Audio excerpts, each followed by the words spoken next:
Iran और US की जंग ने अब एक खौफनाक मोड़ ले लिया है, क्योंकि यूएई पे एक के बाद एक हो रहे हमलों में आज सबसे बड़ी खबर आ रही है कि अबू धाबी के रुवैस इंडस्ट्रियल कॉम्प्लेक्स में आज एक ड्रोन अटैक के कारण आग लग गई है।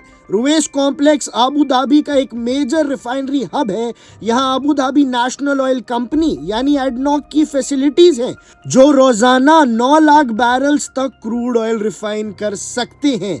ये जोन एमिरेट की डाउनस्ट्रीम ऑपरेशंस का मेन हब भी है और आज इस पर हमला यानी यूएई के साथ सीधा पंगा लेना और यूएई को बड़ी चेतावनी देना। क्या है पूरी रिपोर्ट में, आइए जानते हैं।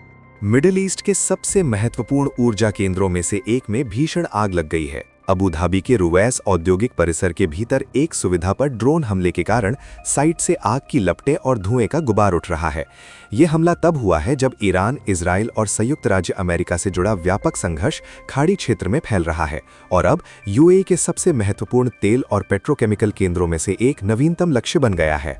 अबू धाबी मीडिया कार्यालय के आधिकारिक बयानों के अनुसार 10 मार्च 2026 को रुवैस औद्योगिक परिसर के भीतर एक सुविधा पर ड्रोन से हमला किया गया, जिससे भीषण आग लग गई। आपातकालीन प्रतिक्रिया टीमों को तुरंत घटनास्थल पर तैनात किया गया। अधिकारियों का कहना है कि दल सक्रिय रूप से आग पर काबू पाने के लिए काम कर रहे हैं। अब तक किसी के घायल होने की सूचना नहीं मिली है, लेकिन अधिकारी जनता से केवल सत्यापित जानकारी पर भरोसा करने और स्थिति विकसित होने के दौरान अफवाहें फैलाने से बचने का आग्रह कर रहे हैं। रुवैस औद्योगिक परिसर कोई साधारण सुविधा नहीं है। Abu Dhabi national oil company ADNOC द्वारा संचालित रुवैस दुनिया के सबसे बड़े एकीकृत तेल शोधन और पेट्रोकेमिकल परिसरों में से एक है। यहाँ दुनिया की चौथी सबसे बड़ी एकल साइट रिफाइनरी और मध्य पूर्व की सबसे बड़ी रिफाइनरी स्थित है। ये साइट हर दिन लगभग 900,000 बैरल तेल का प्रसंस्करण कर सकती है। इसका मतलब है कि यहाँ किसी भी व्यवधान का वैश्विक ऊर्जा बाजारों पर बड़ा प्रभाव पड़ सकता है। फिलहाल अधिकारियों ने इस बात की पुष्टि नहीं की है कि हमले से कितना नुकसान हुआ है या क्या संचालन प्रभावित हुआ है। ये ड्रोन हमला कोई अकेली घटना नहीं है। ये ईरान के साथ बढ़ते तनाव से जुड़े खाड़ी क्षेत्र में मिसाइल और ड्रोन हमलों की बढ़ती लहर के बीच हुआ है। पिछले कई दिनों में क्षेत्रीय हवाई सुरक्षा को महत्वपूर्ण बुनियादी ढांचे को निशाना बनाने वाले सैकड़ों ड्रोन और मिसाइलों को बीच में ही रोकने के लिए मजबूर होना पड़ा है। अकेले यूएई में नष्ट किए गए ड्रोनों के गिरते मलबे के कारण मुसाफा ईंधन टर्मिनल, अबू धाबी के औद्योगिक शहर और फुजैरा तेल भंडारण सुविधाओं जैसे क्षेत्रों में पहले ही आग लग चुकी है और लोग घायल हुए हैं।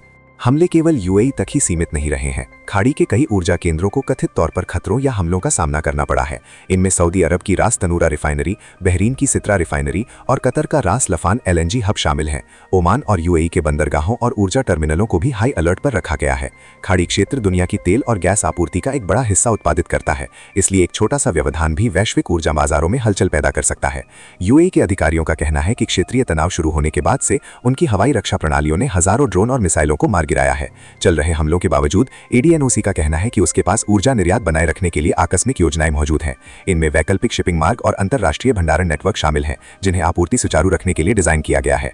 फिलहाल रुवैस में स्थिति अभी भी स्पष्ट नहीं है। अधिकारी ड्रोन हमले के पूर्ण प्रभाव का आकलन करने के साथ साथ साइट पर आपातकालीन अभियान जारी रखे हुए हैं। जैसे जैसे संघर्ष बढ़ रहा है, खाड़ी क्षेत्र का महत्वपूर्ण ऊर्जा बुनियादी ढांचा तेजी से निशाने पर आ रहा है और जब रुवैस जैसी सुविधाओं को खतरा होता है तो इसके परिणाम इस क्षेत्र से कहीं आगे तक जा सकते हैं। Subscribe to One India and never miss an update. Download the One India app now.